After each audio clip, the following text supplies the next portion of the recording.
कहियो न खुशी से रहबे के सौतीन तरफत रहबे हरी घड़ी। कहियो न खुशी से रहबे के सौतीन तरफत रहबे हरी घड़ी। हमरा भतारे के जदी फसैबी त तोहरा भतारे के पिलुआ फरी। हमरा भतारे के जदी फसैबी त तोहरा भतारे के पिलुआ फरी। कहियो न खुशी से रहबे के सौतीन तरफत रहबे हरी घड़ी। कहियो न खुशी से रहबे के सौतीन तरफत रहबे हरी घड़ी। हमरा भतारे के जदी फसैबी त तोहरा भतारे के पिलुआ फरी। हमरा भतारे के जदी फसैबी त तोहरा भतारे के पिलुआ फरी।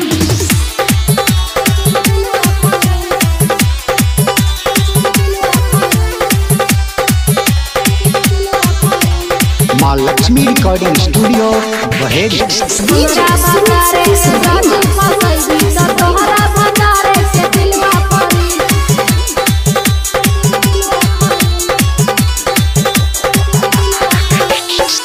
हरदम तोहरे पे बनल रह सके।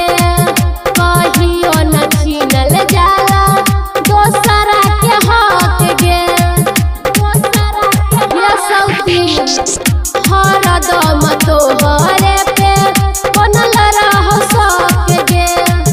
कहियो न छीनल जाला दोसरा के हक गे। मन भी नहीं तो झोटा उखड़बो कहबो न बेरी बेरी गे। मन भी नहीं तो झोटा उखड़बो कहबो न बेरी बेरी गे। हमरा भतारे के जदी फसैबी त तोहरा भतारे के पिलुआ फरी। हमरा भतारे के जदी फसैबी त तोहरा भतारे के पिलुआ फरी।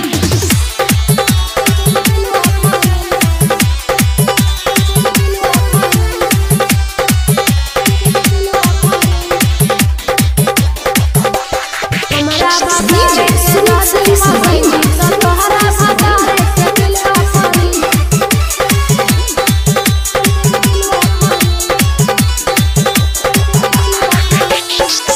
ढेरा दिन से पिया बापर छी गुरियाई लगे। पूछ दे बोलो लहा तोरा देखबो बतियाइत गे। ढेरा दिन से पिया बापर छी गुरियाई लगे।